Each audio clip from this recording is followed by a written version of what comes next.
Welcome to Risky Thoughts with Rob and Roy. I'm Rob. And I am Roy. Welcome back to Toronto, Roy. Yeah, thank you. It's been you've been back for a couple weeks now, but I know. this is the first time we actually got a chance to settle down and try to get a recording done. You know, for our listeners, it's been quite some time, and we're very disappointed with ourselves. Really disappointed, and like from our bottom of my heart, like I'm so sorry. Like it's just we moved.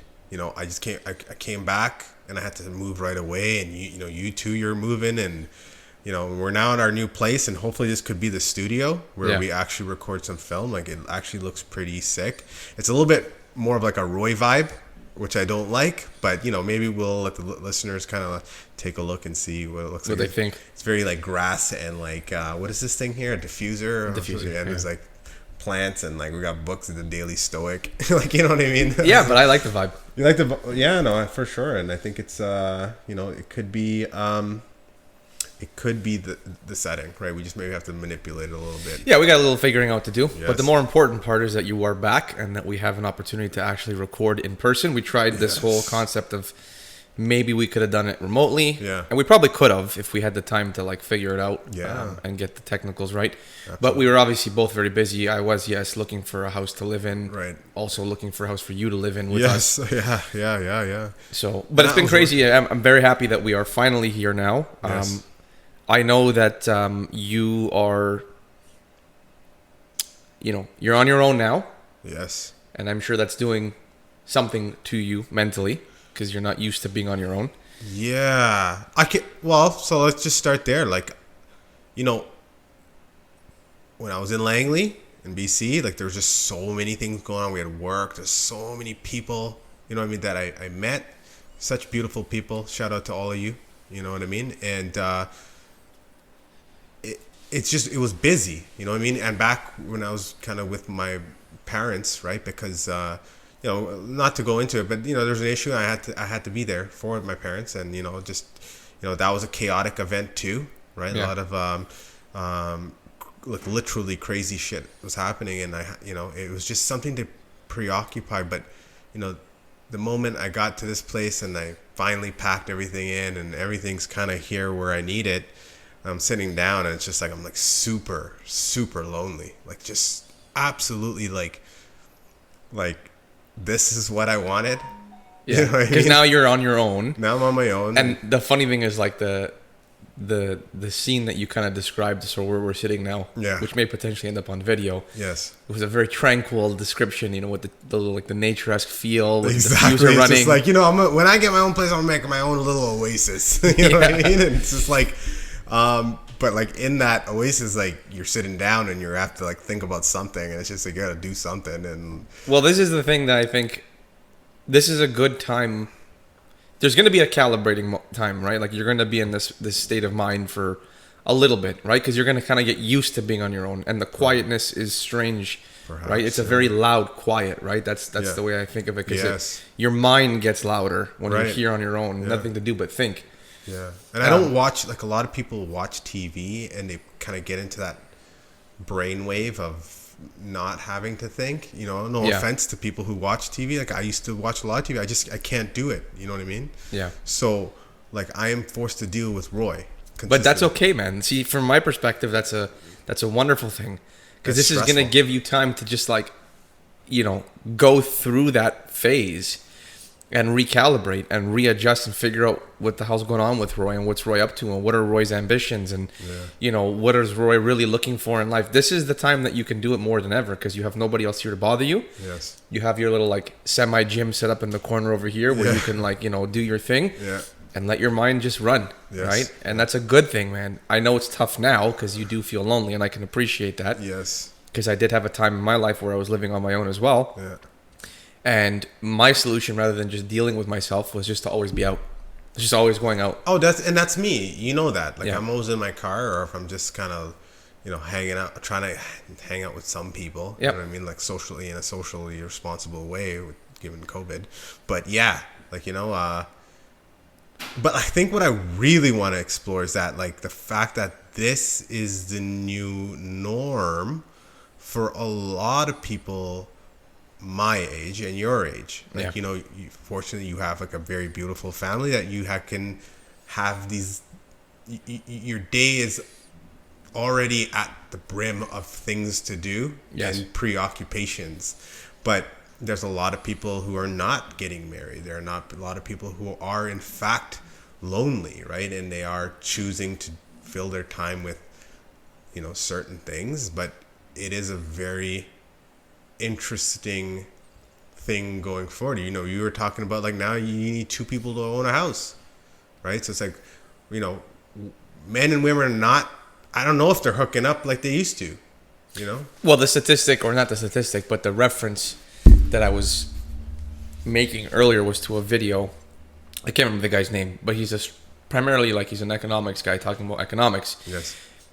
And the one thing he was commenting on was, the real estate market and where he sees it in the future. And one observation that he made that's not a common observation is that the demand to buy a house will decline. And the reason that he illustrated was because you have, and this may or may not be, like, this may sound controversial, I'm not meaning for it to, but you have like women on the rise in terms of education and salary and involvement in the workplace, right? And men are not rising because there was nothing to really rise from. They were already in the workplace. They were already the ones that were educated. Yeah. If anything, we're either stagnated or we're declining in terms of our presence in these places.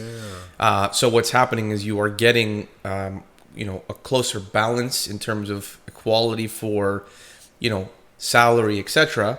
However, the guy cites a psychological study, and I don't remember what the study is, but it's not new. I've heard even Jordan Peterson talk about this. Mm-hmm. Women socially choose to marry or find a partner that is equal to or greater than their own social status, socioeconomic status. Yeah.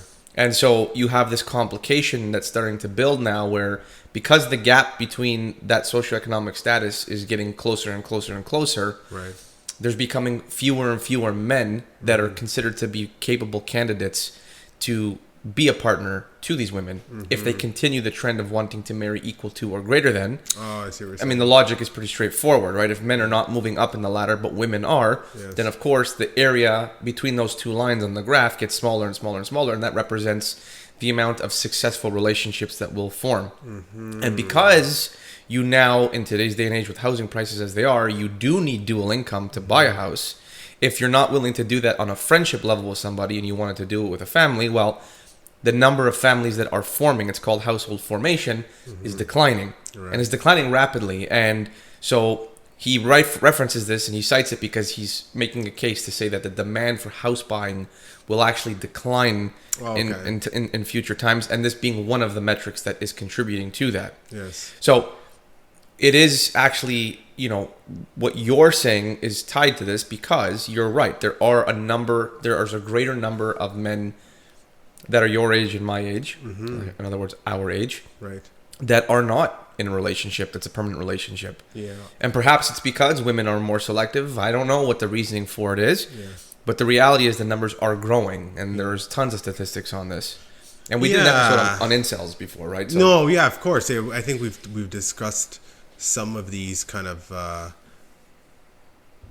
these trends. Yes. You know what I mean? Like, in a trend, it doesn't mean that it is right or wrong. Right. It just is what it is, right? And I think that's one thing that, in order for us to come up with a solution, we have to kind of see the system for what it is, right? So, these men, and I'm not making any conclusion that like marriage is better and this is better and these models work. They work.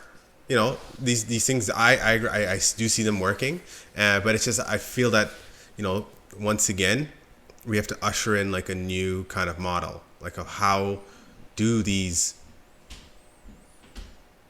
men need to get better? Like what do we think? Like do they need to make more money? Do they need to compete more? Like I think the reality is what will happen in time is that this concept that women are always looking to marry equal or greater to, that will change. That will move with the pendulum. Like if their status is, for lack of a better term, getting better in terms of socioeconomic perspective, as an independent woman and not as part of the collective of a family, then there's going to be a natural, listen, the reason why they always chose to marry equal to or greater than is rooted in the history of how men were the providers for the family. Yeah, so it's like these kind of like let's say,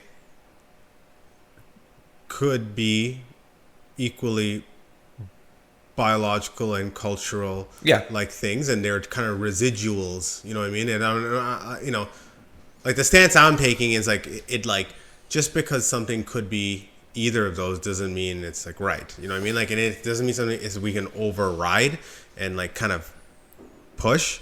Well, you said it earlier. In other cultures, they do push it. They do force push it. Yeah, they force it, right? Like, you know, I'm Indian, and like, you know, there's as we all know, there's something called arranged marriage. It's like that selection process was not done by you; it was done by the family based on some other criteria. But at the end of the day, it's just like the two individuals had to like were just okay. You guys are getting married, and you guys are gonna make it work. Yeah. And most often than not, they made it work. You know what I mean? And it's just, okay, that's one model. Right? Yeah, and no one's saying that that's the right model. No, a lot no of one's people saying today in the progressive society with that's completely wrong. Exactly. And listen, that's so interesting. Like, yeah, and they would say it's completely wrong, right? But it's just like, it worked. It was just different. It was different. It is different. You know, it was different. And it's just like, it's a very interesting thing because this is actually one thing that I was talking to some of my friends about how the Greeks classified love, right? You know what I mean? Like the 8 different types, right? So it's like, you know, there is this infatuation, this connection, but, you know, in reality, it's like,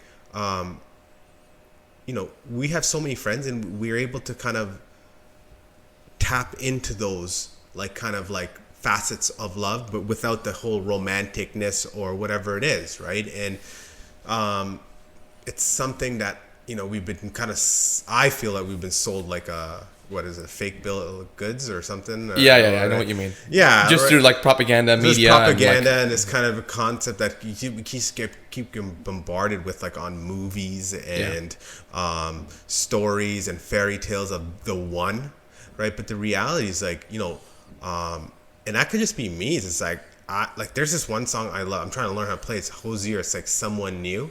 And it's about this guy who just keeps falling in love with a different person every single day. Yeah. You know what I mean? Well, there's nothing, and it's not to say, like, look, that is a growing trend. I think, like, these progressive ideas of polyamorous relationships and, you know, these are up-and-coming trends that are just more socially acceptable today. They've always been around. They've been suppressed. Yeah. And now today we're letting the cat out of the bag. We don't really know where that's going to go and what the implications are going to be. Yeah. All I would say is that there's pros and cons to every method. Every method. Right? Like, exactly. It's like, okay, a polyamorous relationship, like, people are getting jealous and getting envious and all this type of stuff's happening. But, you know, you have that freedom, and it is something that, like, if you could I don't know if you can work through it. I'm sure that there are some models out there, but same with a regular marriage. People are cheating. People are not faithful. People are fighting all the time. Like, you know what I mean? It's like every relationship is riddled with, like, you know, like there's some sort of turmoil and problems and conflict. You know what I mean? But it's just like, you know, you have to be willing to kind of stick it out. You know, if you stick it out in that sense, like, you get some sort of pros and cons. You know, well, here's the question that really matters is, so traditionally speaking, the reason that those arranged marriages worked is because there was that grit to just make it work. Yes. Now, it's not to say that they didn't go and do things like be adulterous or whatever, but they maintained the structure of the household. You know, 2 parents with children, so the children always had the 2 parents, you know, that sort of guided them, right? And brought in that parental energy. And in today's day and age, I was going to say masculine and feminine energy. It could be either, but whatever. The reality is I'm talking in the traditional sense here. So, you know, that is what my question is can we grow as a society and sustain ourselves by removing that part of things? Or is the impact on children by not having that stability or having that traditional home, you know, intact? Like, divorces are getting out of control now, right? There's more than 50% of the people getting divorced out there. Are those children growing up in those divorced homes, are they any more damaged, or are they any more, like, psychologically, you know, susceptible to, like, these different pressures? And, like, so the reality is these different models that you're referring to, they exist because of different external pressures, right? And it's those external pressures that sort of shape the belief system that you're gonna have, right? And I think that in progressive societies, those external pressures are softened. There's a lot less external pressure, and so just to bring this all the way back to now this discussion about women and what's going to happen, if they keep getting more and more successful in the socioeconomic ladder. Well, I think what'll happen is, see, originally they were confined to, requiring the male to provide for them. Yes. And therefore there was an external pressure that created that dynamic.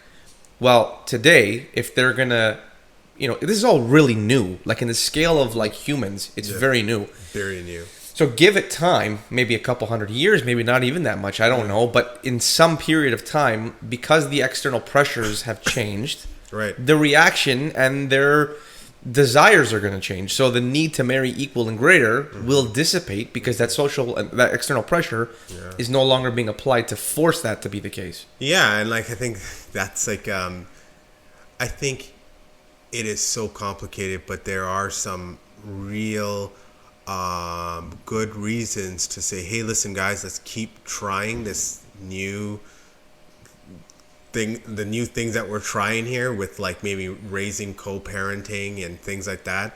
And this kind of need for equal and greater, like that greater is something that is defined by society, right? You know what I mean? It's just like, if we're living in a world where all of our needs are taken care in this country, then, like, what is this man that can give you something greater? Well, I think it's based on, once it go, we're going to go back to this idea called a value structure, right? Like, and like how we value things, you know what I mean? Like, there is a man who's great at teaching kids, and he's very fatherly, and we don't view that greatly. We do. The traditional sense, we exactly. don't. We intuitively like, this is a good quality, but we don't put that as like the principal quality of a man, right? It's still like what car are you driving? What's your job? What do you do what are for a your living? job? What are your physical attributes? What are all these things? These are the things that we as a culture are still saying that men, you need this, right? And we kind of embody it in how we select people. Well, this is a very interesting discussion, because I think people are negating to consider the fact that women's perspective on what they desire in a man is going to change. We're stuck in this structure that we've created over the years and years and years and centuries that we've been around. Yeah. And I think it really hasn't been digested yet by society that perhaps a woman is no longer necessarily going to be looking for men that are equal to or greater than them in the socioeconomic ladder. Now, all the evidence points to that, but that makes sense, because the paradigm that existed prior to where we are today, that was always forecastable, right? Because ultimately, again, the external pressures pushed them in that direction. It's like if you're looking at any graph, like you can see a certain trend, and we're at the tail end of the trend, and it's the tangent that kind of like is what really defines whether there's a rate of change of at this kind of point we are in, right? And it's just like, of course, it's going to be built on what was in the past, right? And that remnants is going to continue going on forever. There's certain things that, like eating eggs and bacon and hash browns. Who came up with that? Yeah. Seriously, I think we've all watched those videos where it's just like some dude just said this is the best thing to eat in the morning, and look, we're just eating it. We're eating eggs and bacon and hash browns every morning. Like, there's some nutrition, there's something good for us there. So it's like, once again, something so subtle like that is still like, that's our breakfast. Well, because it permeates into the societal culture, like, you know what I mean? It becomes a norm and a fad, right? And that's what becomes accepted. Yeah. So, go ahead. Well, where I really wanted to kind of gauge this is like, okay, yes, there are a lot, and this conversation is nothing. We're trying to understand how these men are lonely, and this is also kind of like another kind of extension of incels, right? And it's not incels, right? It's just men are just falling off, you know what I mean? And like, that fire to kind of like, get more, and like, you've seen me, like, I'm not doing it for no woman or anything, like, and that's the key here. Like, I'm trying to like push out of my, and I was not in a good place when in my 20s. I was that guy who just was loafing and drifting on life, but like now I'm going out, and you see it, I'm trying to like take what is mine. You know what I mean? For sure. And unfortunately, what's mine is like the same shit that we're all looking for on TV, and those same old traits of like trying to get money, power, and all this. But it's not. It's like I think I am actually looking for my skills to be like honed.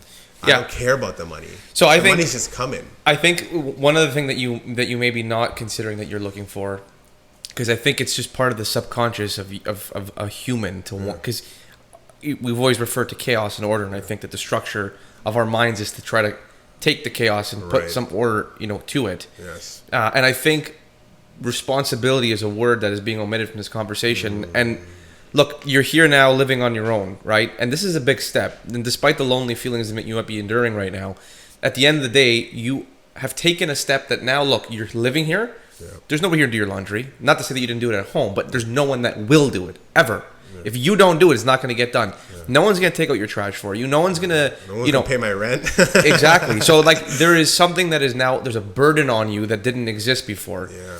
And that burden and surviving through those burdens, because it's not just one of those burdens, plural, is the satisfying part of being of even just being a human. I was gonna say being a man, but because now you're proving to yourself that, like, at the end of the day, look, you're a creature and you want to survive. Yes. And the fact that you are able to keep this order and pay the bills and make sure you're taking care and leaving your house in an orderly space and making sure it's clean, these are all little things that are feeding your subconscious to be like, oh yeah, this feels good because I know I'm surviving, right? This is really what it comes down to. And I think that's a part that, like, it's an intangible, it's below the surface. It's just something that is satisfying, and you can't really feel that satisfaction on a conscious level, but your subconscious is feeling it, right? And I think that, give it time with the lonely feeling, and I think that you'll calibrate to that loneliness. And first of all, I also think that you're not going to be lonely forever, because I think ultimately you are going to find a girl. In this case, you could have been a guy if you were, not of the heterosexual. Yeah, of course. Yeah. But point is, you are going to find a partner, and at some point, that partner is going to come and join your life, and that loneliness will subside. And also, when COVID ends, that loneliness will also subside, because you're going to be spending more time with other people, and just life goes back to kind of normal, I hope. Yeah. And once again, just to kind of like to hone in on some, because I'm still kind of curious about this. Is like, so for the guys, like, who are listening to us, who kind of feel defeated, like, what are we telling them? Like, what? And I know we're not trying to advise. You can never advise people, but what is like that I want to share with them? And like, I've had such great, even when I went to Langley, there are a couple of dudes, man. Like, it was such a beautiful experience. Like, I'm not going to share too much, but one dude just wasn't, he wasn't like, he wasn't cutting it, you know what I mean, in all regards, right? You know what I mean? But, I don't know, I sat with him and I talked with him, and it was such a great conversation, and he didn't understand it, but, I don't know, because I don't want to like say too much, because I know I'm not allowed to really say much. Anyways, he thought we were toxic. Okay, that's fair. He thought we were toxic, our energy, and how we're trying to, just say you have to do more. You have to kind of get more out. You gotta be able to keep up with us, keep up with the pack. We're running in a pack, and we want you to keep up with us. You know what I mean? Yeah, and I look, a person like that, and it's no offense to that individual, because to be honest, I'm also like, I have tendencies like that, where I'm just like, I'll reject it, right? Yeah. Just be like, oh, I don't need to do that. Yeah. You're being toxic. It's just a cop-out. Yeah. The reality is step up and try to contribute, because what else are you going to do? Yeah. Like, what are you going to do? You're going to just float around? You're going to sit at home, play video games all day long and watch TV? So you're like describing the dude, but yeah. But listen, like, that's not, where is there satisfaction in that as a human? Like, so the example, and I think, and I'm trying to really dissect this experience because I think it is beneficial. It's like, he didn't have any skills. Like, he didn't know what he was doing. He didn't, and it's just, the advice I gave him is like, you kind of gotta grow a pair and just jump into it. Yeah. Like, you gotta force yourself into, there's now, because people they're rejecting you. The group is rejecting you. Right. And I told him, like, you gotta just force your way in and do not give a shit. You know what I mean? And get the job done, right? He did. And then like literally, like people saw that. They're like, yo, this guy is trying to fucking pick up the goddamn rock. And this is for women too. You know what I mean? This is for women too. I think women get it better than other guys who are giving up because women are killing it. Yeah. You know what I mean? Yep. It's just like they've got that fucking ferocity, right? That just like jump in and I don't give a fuck. I'm going to do my little task here. Yeah. And then when other people see it, they embrace you into the group and then they're joking with you. And it's like, it's such a nourishing energy. And like, now it's just like the person I know, like everyone loves him. You know what I mean? So you said like, oh, you didn't have any skills. Or my son doesn't have any skills. Yeah. Now, granted, my son is only like 20 months old. Yeah. But the point is that we all started there. You all started there, and they're all. And this is where I think I can lend a good. It's like the way our brains are structured, right? It's just like just because you're like a 33-year-old man, it just means your skin and your body is 33 years old. Parts of you, your ability to keep your place clean, keep your shit in order. You know what I mean? There's parts of me that are still very infantile. Yeah. Right? And it's just like this is the way to kind of diffuse to disarm that ego. Right? That ego is the thing that's gonna. I'm 33 years old. So I did this in my past, and da da da. It's just like, bro, but you don't know how to do this task here, right? So you're just a kid again. You know what I mean? Yeah, that's a good way of looking at it, actually. And that's the way I look at everything. There's, you take Roy and you split him up into the different facets, and you start looking where are the parts where Roy's acting like a kid. You know what I mean? And sometimes it's socially, sometimes it's getting things done on time. You know, sometimes it's honoring your word. Kids will always, kids want to do a million things. They're like, oh, I want to do this and be an astronaut. Da, da, da. You know what I mean? And we get like our imagination kicks in. That imagination is beautiful, but it can be very. It could be a roadblock if you're just continually imagining and we don't action anything, right? Just this podcast too. Right? So so it's funny because as you get older, you become more jaded. Like this is like a very cliche statement, right? You get older, you get jaded, and there is like psychology behind the imagination. Actually, the imaginative part of your brain is actually less active as you age, right? So it's not a secret that like as you get older, you're gonna have less imagination. You're not gonna have the kind of ideas that you had when you were a little kid. Yeah. But the part that the critical part of transitioning from that imaginative child into the responsible adult is the actioning part, right? And like this is where parenting makes a big difference. Yes. And I don't know about this kid and his history with his parents, but I can say that on a general level, the millennial generation and younger have been raised with far less attention provided to them from their parents, far less direction and guidance provided to them from their parents. And the ones that do get the guidance and the direction turn out to be a lot better, right? And like they become more productive, not better, more productive in society. And like, my sister and her husband, they've got 2 kids. They are very strict with them in terms of like amount of time spent in technology, enforcing the fact that you need to do your homework. They do chores. It's very regimented. It's much like my upbringing with my parents and whatever, right? But then I have other friends, and I won't name anybody, but I do have other people in my life that I know that with their kids, they'll just, put them in front of the TV and be like, fuck off. Go watch TV because I have other shit I got to do myself. Yeah. And it's like those kids, I see them now, they're older now. Yeah. They're not like tremendously older, but they're old enough to recognize patterns of behavior. Yes. And these kids are just reckless. And they have no desire or drive to participate in anything. Yeah. And the parents have lost complete control of these kids because it's been years and years of neglect in terms of providing that firm guidance. And now it's just like, well, your kid says that he doesn't want, you tell him, go sit on that chair. And he's like, no, I don't want to. Yeah. And these parents are just like they're just defeated. They're like, no, okay, whatever. Don't sit in the chair. I don't care. Right.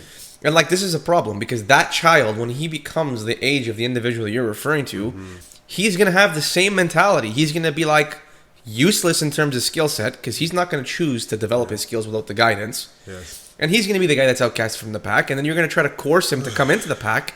And he's going to be like, I've never been forced to do anything in my life. Yes. Why would I cooperate now? Why should I have to do that? Yeah. Well, and a part of my answer was like, there is that.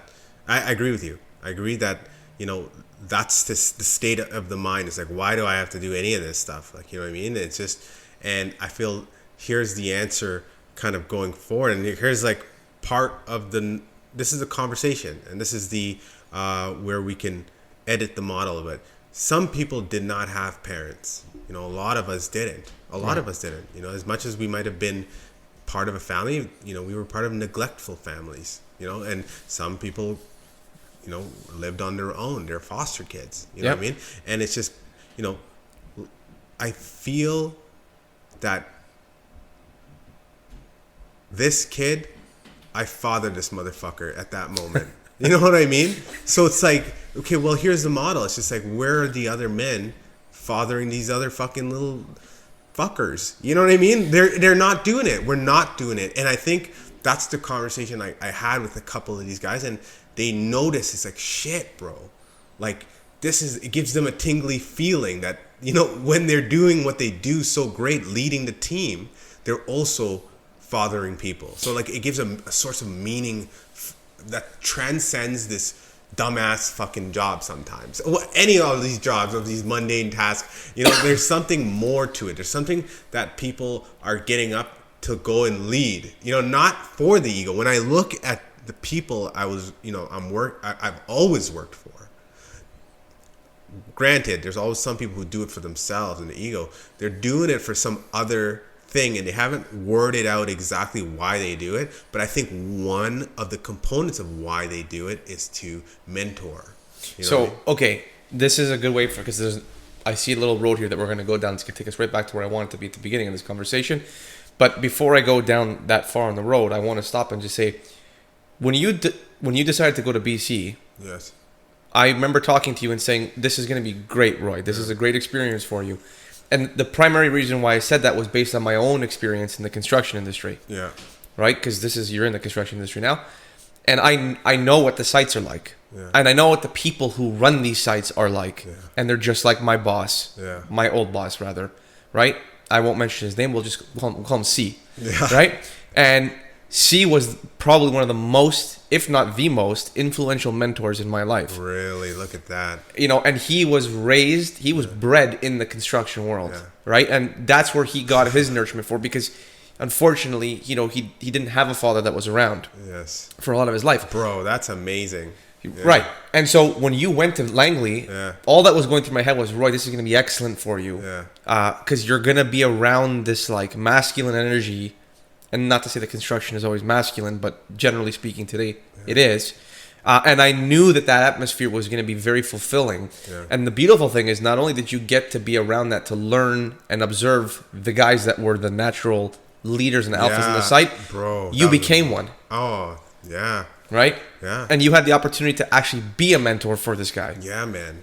It is to be around good leaders is like, you don't mind following. Of course. You actually, it's so, like, take a look at this. Like, look at dogs. Like, dogs can't do a bunch of tasks. You know what I mean? Right. In fact, when they try to become, because I have a friend, and shout out Yuri. I'm sorry. I have to. Like, you know, I've been like talking to her, and then she has a dog, and I don't know if she's going to be mad about me sharing. No, she likes when I share, I think. So, you know, she has a dog, and she's a first-time owner. I think she's doing a fucking phenomenal job. But the dog, because I have two dogs, I've always had dogs. It's like, if they sense a little bit of lack of leadership, and this transcends like men and women and all that kind of shit, right? You know what I mean?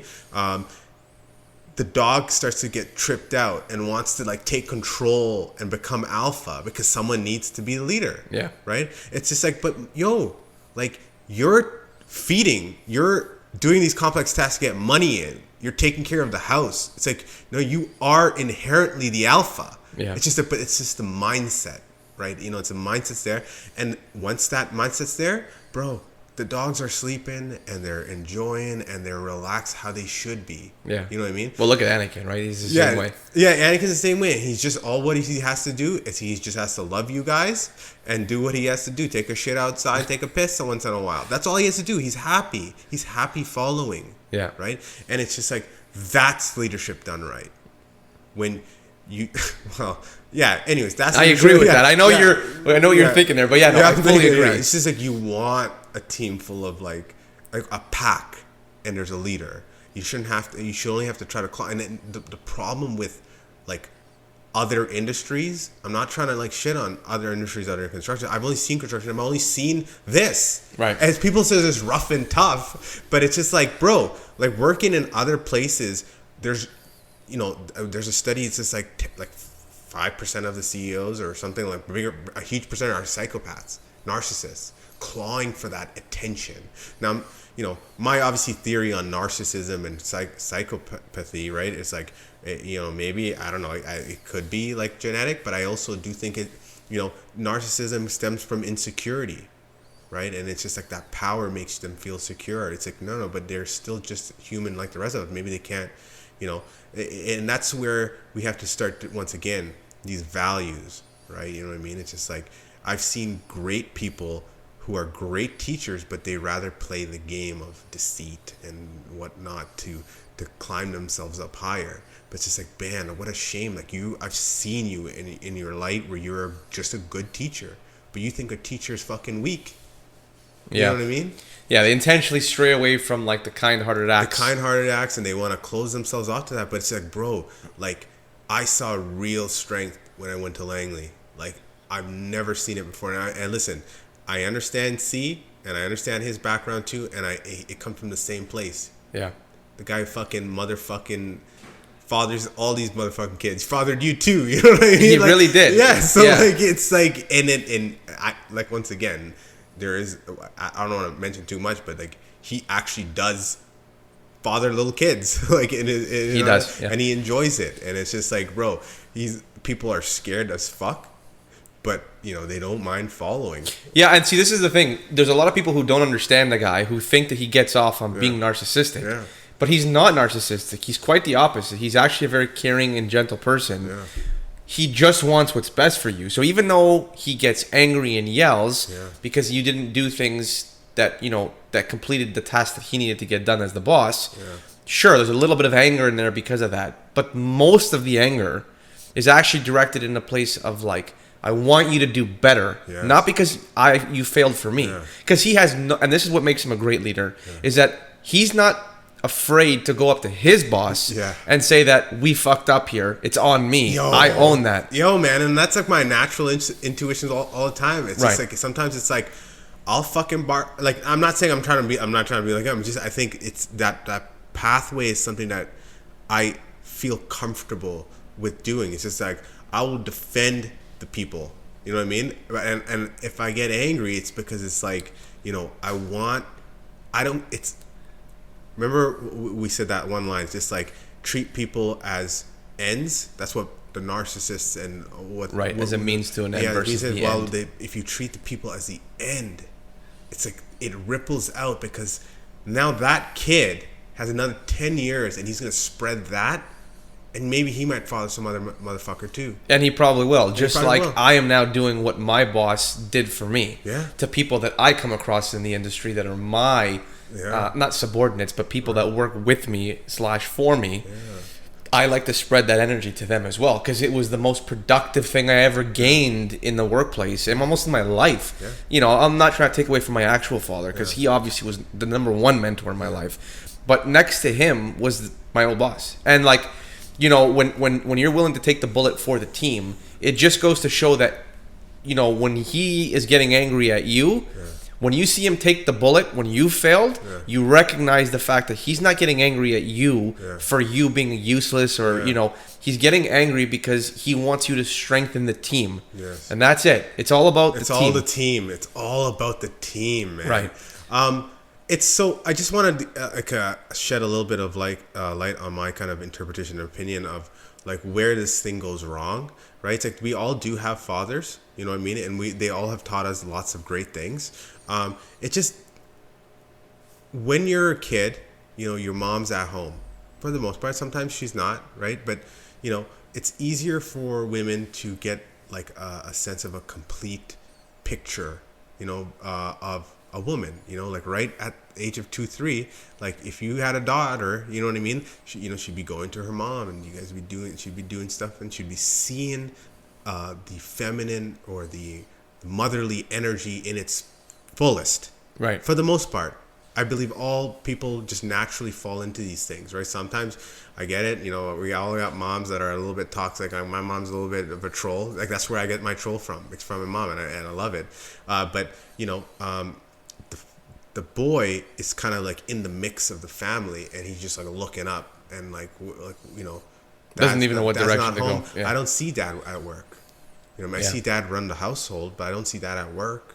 You know what I mean? I don't see dad do what I need to do. And then, he goes into school, a bunch of more boys. And, unfortunately, there's there's less male teachers, right? You know what I mean? It's just unfortunate because for whatever reason. And because that's a fact. There's less male teachers, right? And it's just, again, it's just like the boy's looking up for some sort of model. So what does he grab? It's something on TV, superheroes. They're great. Like some of the Marvel heroes have great, sentiment, but sometimes you gotta be in it and next to it and in the flesh, right? With someone who's a true, role model for a man. And it's just and then also that man, by him giving you these tasks and giving you these responsibilities, he's initiating you, right? So there's this initiatory process, right? That's just, it's not there. So what's interesting now, Roy, is that now that you're going down this train of thought, I'm actually trying to think, well, now that there's COVID and everyone's kind of working from home, that's going to change because boys are going to see their dads. For those who can work remotely, maybe not the guys on the sites, but my son's going to see me working. Yeah. And I wonder if that's going to change things because maybe he's going to learn something that I didn't get a chance to learn from my dad when I was younger. I think that's a great example of something that is a positive of COVID. And that we will maybe see some of this, right? Because now, while you're working and, buddy's doing something, you can give him direction right on the spot. There is other definite elements to this initiatory process. I think this initiatory process that I'm mentioning is very complex, right? It's a very complex thing. Like the kids going out to fight a bear or to do something, or, right. Even listen, you're getting married at 18 years old, come back when you got a kid. You know what I mean? Yeah. I got it. So that type of stuff is a little bit more extreme. We can't do those type of things, but these things do happen. And it is, I believe, also a group thing. Like it takes a community to raise a child. You know what I mean? And that's just another thing we don't have, community, right? Where's our community?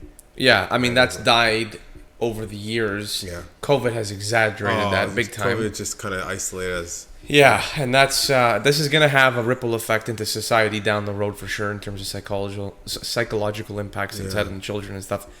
But I don't want to go too far down that tangent, and we are getting pretty lengthy into the episode now. Right. So I just want to wrap back to one, because we started this thing by asking how you're doing, and now that you're living here on your own and stuff, and we talked about the loneliness and the life of a male, someone who's 30 mid-30s, let's just say. And, you're experiencing these things. And, I think a lot of what supplemented your loneliness came from work, right? You got a lot of, because when you were out there.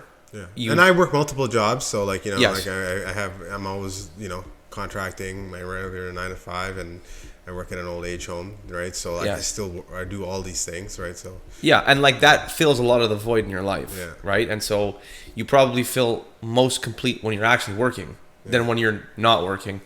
Yeah. So I'm just curious, because there's a weird balance here. Like you want to fill your time so you don't feel lonely, but at the same time, you're not going to be able to progress in terms of finding a partner if you just consume yourself with your work. Oh, I understand, right? So what is your, how do you see Roy moving to Roy 3.0 or whatever with a partner in your life? Are you going to go down the road of the dating app? Are you planning to meet somebody at work? What is the dynamic that would, I mean, I guess it's not really a predictable one, but if you had to forecast something. So if I were to, because I'm strategizing what it is here, I'm definitely, once again, seeing an infantile Roy who can't be alone. Mm-hmm. But the reality is we're all alone, So let's work on that first. Like, and that's my strategy. It'd be like, let me see if I can master being alone. If I can be happy being alone. Because that's the reality of its nature. You know what I mean? And, Yeah. And like that, I know that's very philosophical. I'm leaving it on a huge tangent, but I think that's where we start. You know what I mean? Let's see if I can figure out how to be alone. And then it's just like, if somebody comes along, it's a So be it. fucking big ass bonus. Yeah, I actually like that. And I think we should leave it there. Okay. We're definitely going to obviously get back on the regular with these episodes. You know, thank you for everyone for tuning in. And again, we apologize for having such a big gap between our last episode and this one. We were trying to make this like the last episode of season 1, call it quote unquote, just because it's episode number 20 seems like a pretty round number. Right. You know, this wasn't anything spectacular of an episode, but it was a little more personal than we normally are in terms of telling our own stories. But what I will say is this: the reason why I want to make this the last episode of season 1 is because the next time we come out here to actually make this recording happen, now that we're both settled and living under the same roof, there's a much higher probability of actually getting the video done.